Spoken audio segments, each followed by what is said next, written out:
Okay, good morning, good afternoon, whatever time it is for you guys.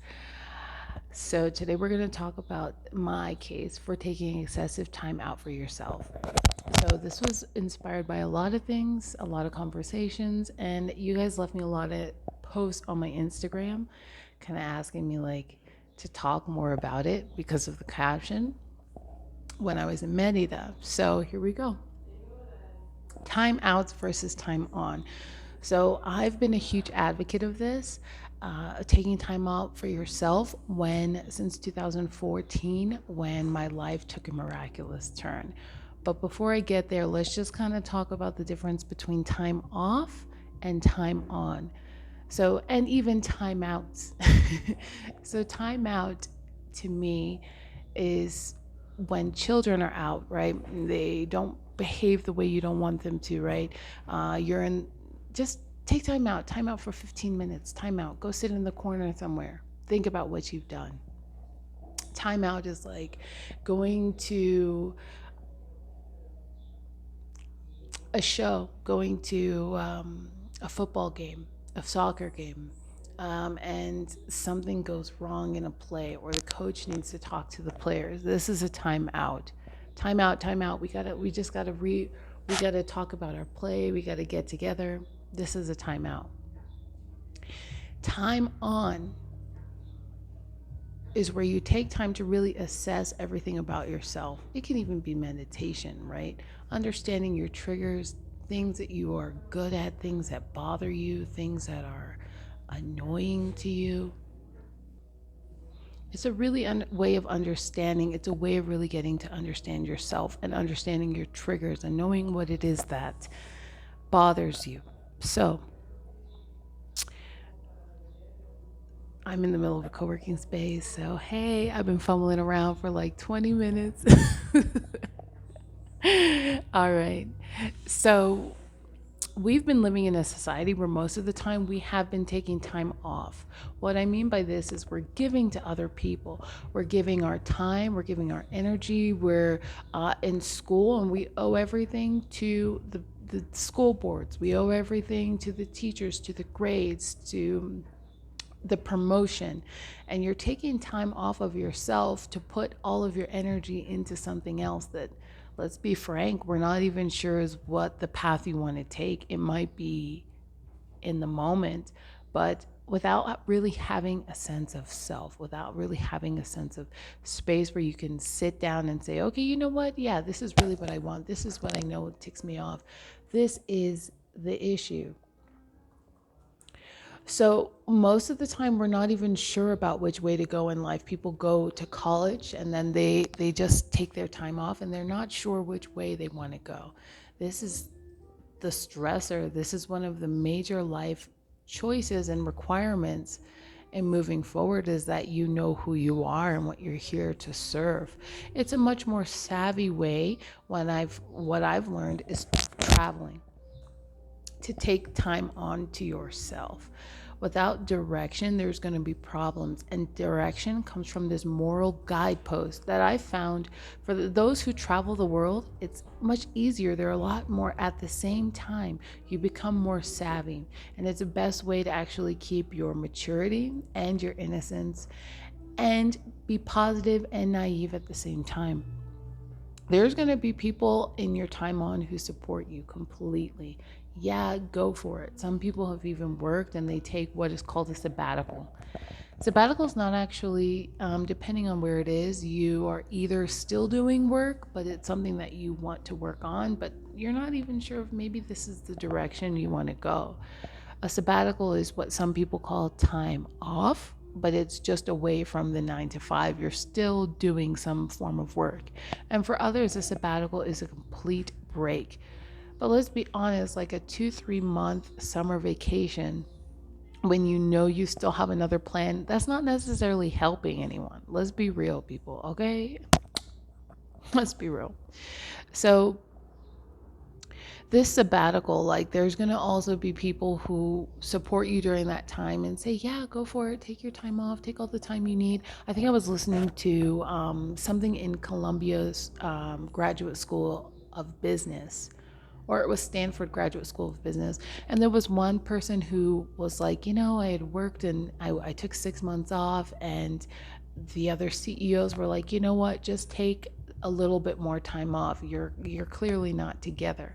They were supportive of this time on of this person when he talked about traveling the world and still not being completely satisfied or fulfilled. And then there's going to be people on your time on that don't support you at all. They're going to say things like, "Oh, that's so selfish." But as Levis Brown says, like, I'm allowed to be selfish because it's my life. As I share with you guys often, at the end of the day, you have only you to answer to, right? So if you're not happy with the way things have gone, at the end of the day, it's the person looking back at you in the mirror and God that you have to answer to. So if people don't like the way you're living and they're imposing things on you, finish law school, finish this. These are voices I heard on my time on, right? What's wrong with you? I'm worried you're not going to be a productive citizen. Yeah, I was one volunteering. I had 2, 3 jobs. The second I was fired from one, I'm like giving to other people. So you're gonna hear a lot of ridiculous you're gonna hear a lot of ridiculous accusations. But if you don't take this step, this whisper, to listen to the whisper, to this voice of God within you, the voice of God and most of you all are disruptors. I'm going to say that again. The voice of God is not necessarily, yeah, do what everybody else is doing. This is disruptors. You are groundbreakers. You are innovators. And these are, generally speaking, what most entrepreneurs and creatives, this is the path that we've been given. So if you're not pleased with yourself, let's be honest, God isn't either. There's going to be all kinds of opposition. There's going to be all kinds of issues that come into your life. But if you don't stay focused on what it is that you have to do, it's groundbreaking, right? So if you don't experience opposition, it's probably not going to be something that is going to work out in your favor. Why are you uh, such a proponent of opposition, Ren? Like, this is so annoying. Why do you keep saying if problems happen, this is good? Well, the first thing is that nothing good ever happens from people who are silent. And the voice of what you're supposed to do, disruptors, innovators, these are things that is against your culture, it's against society, it's against your family, it's against a lot of what your family norms and your culture have to say. So for me, I was in law school and I left.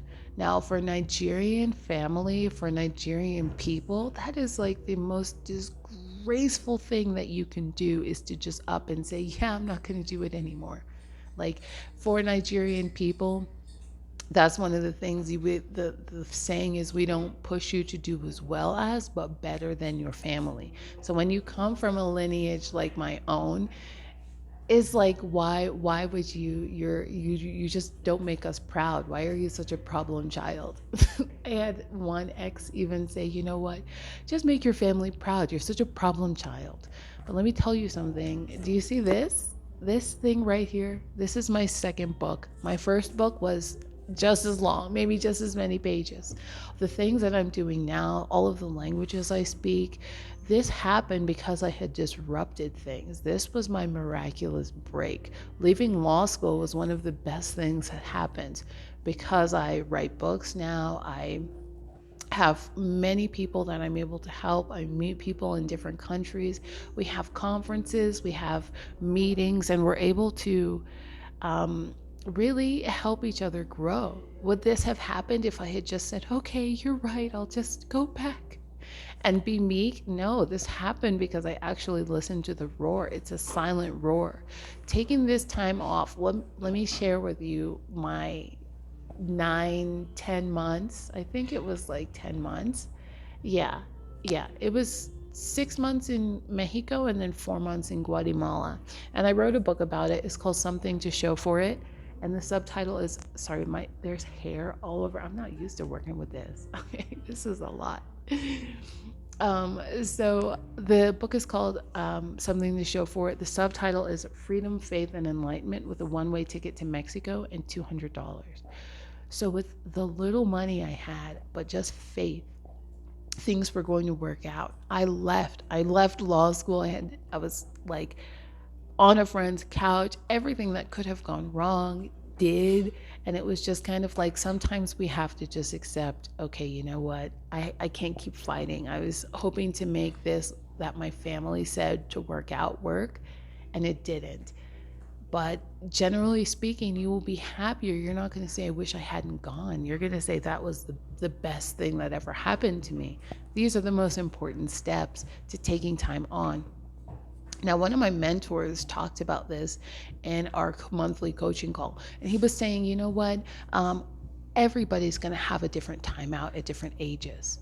My timeout in 2014, 2015, when I was 27, was was one of the best ones. I had no money. I had 6 months, and I was traveling everywhere. I flew first into Guadalajara, and then I was in Puerto Vallarta for a month, living on the beach for free and not in a tent, in a thing called couch surfing. And we'll go into this maybe later. I'll kind of give you guys some hacks and clues on how I did this. But then I went to Sayulita, and then I was in Mexico City, and then I spent a month in Puerto Escondido when no one was there.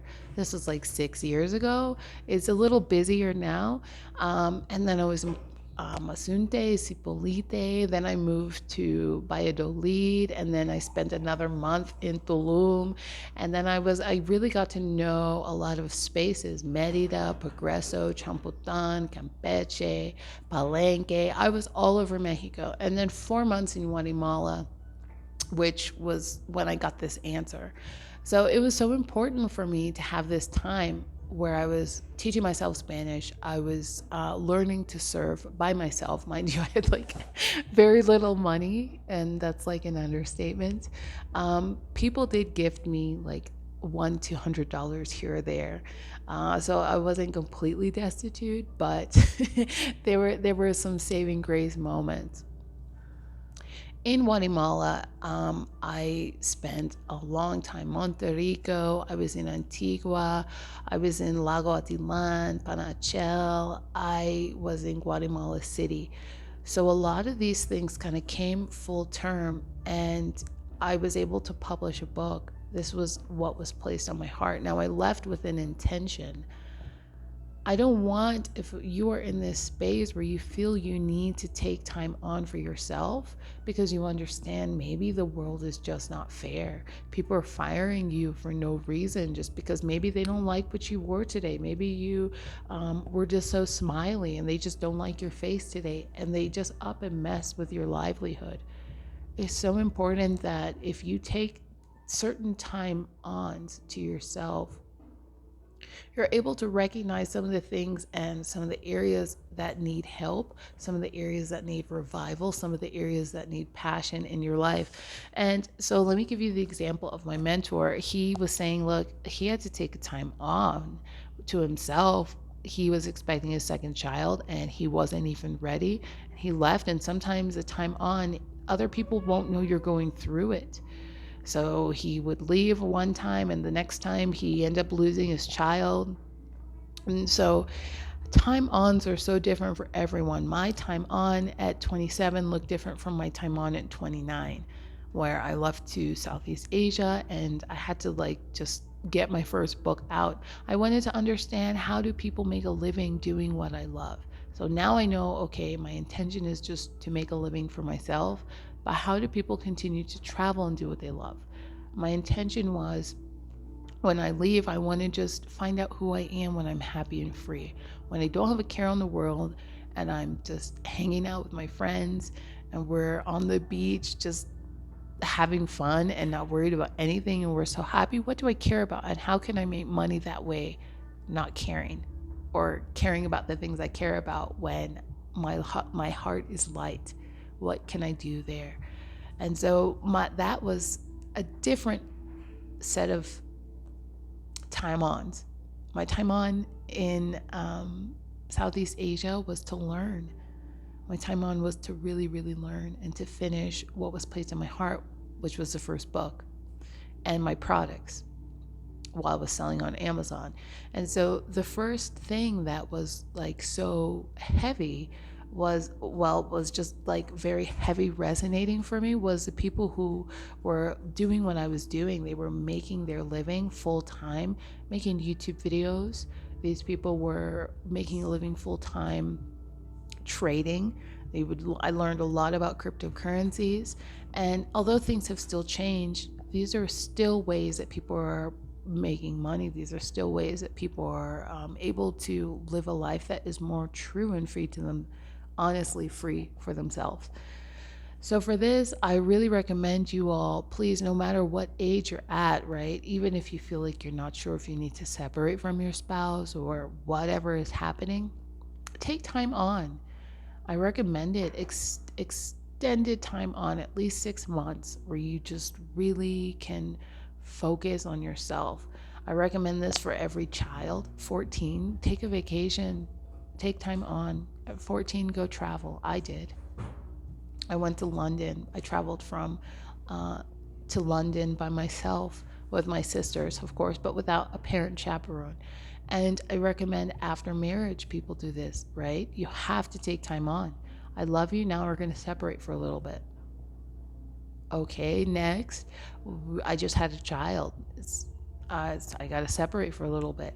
Always tapping into who you are, because a lot of times, even some of the people that I've counseled, that I coach, that I listen to, that are my friends, losing your sense of identity in something else is one of the most poisonous.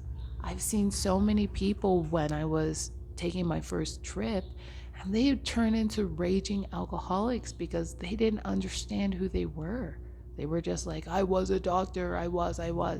And they would just sit on the beach and drink all day. I mean, this is sad. So, your enmeshment, not being sure you love your wife or your spouse because you have not yet found your staff. I recommend also all people read David Data, The Way of the Superior Man. And he talks about 3 stages of man, 3 stages of woman, and how people can meet. Mixed with my own life experiences, I also highly recommend that you will also take your time on. Take your time on every few years, every year. Take your time on. So not only are you budgeting for your children and your spouse and your mission, your calling to God, your relationship, and your intimacy with Holy Spirit, you also have to make some time so you're just listening. Now, if people didn't, what would happen if people didn't take time off for themselves? On, off, out. If people didn't take this time, let's say Buddha had never done this, what would have happened? People would not understand human suffering. They would not understand abstinence. If Jesus had just said, okay, you know what, Mom, I'm going to stay with you all the time, then he would not have set out to accomplish miracles. If John the Baptist hadn't done this, if he had just played safe, so a lot of times, some of the people that we like the most would, if they were our children or our spouse, we would not have enjoyed it. But if it was us, we would have said, go for it, honey, baby child. So I recommend this to you guys. Go for it, please. I mean, it's one of the best things you can do is really take time on for yourself, and make sure you set this up. Sometimes life's going to throw all kinds of whatever's at you, and you're not going to be sure where this is coming from, but you know that you will still have your security of your orientation of self, even though it may change, even though your titles may change. Parenting, spouse, grandchild, godchild, things are still going to change, but you making sure you have that firm foundation is going to help you really catapult you into different spaces. So with that, I love you guys. Thank you for tuning in, and we're going to have another session soon. I just want to pop in and show you. This is the vision book. This is my second book I wrote. It's filled with all types of exercises. This is the master book. It's written in 7 different languages. So this here is English. Then you have Khmer. The next one you have Lao. This is Lao, and you have Thai, Swadika. We have Thai here, and we have Yoruba. We have Vietnamese, and yeah, this is Yoruba. And then here we have Spanish, Espanol. So you can get a copy of this master one. I believe I left my list away, but the first copies in English and Spanish are available on Amazon. But unfortunately, Amazon does not allow for Vietnamese, Thai, Yoruba, all of the other languages, Lao, Khmer. They don't allow for that to be printed in their store. So I'm sending these to different bookstores and Subterranean Books in St. Louis. I can think. Subterranean Books in St. Louis, Missouri is holding copies. Also, you can find some in Minnesota. I just left the list. I will go ahead and post this later, but firstly, yes, go and get you a copy. And if you're in some of these countries, I have sent those to you. You should be getting them very soon. And they're in individual languages. I mean, not everybody needs all of these, but if you're going to be facilitating some of these workshops, it's really going to be helpful for you because you never know. I mean, there's going to be all kinds of people in your audience, and a lot of these people have been like helping me. So from my time on, this is some of these exercises that I have found super useful, and now I've made it available in multiple languages. And I thank you guys so much, and I will send you the book list soon, and I look forward to seeing you at my next workshop, which is happening at the last Monday of every month, and I'll post that at the bottom of this video. If you found this helpful, please hit the like button, share it with a friend, and then go ahead and comment and tell me some of the things that you either, if you feel you need to take some kind of time out, or maybe you had a timeout and it was one of the best things that ever happened to you. We'll go into some of these other issues a little bit deeper later, but I'm just so happy to share this with you guys. Have a blessed day. You take care. Bye.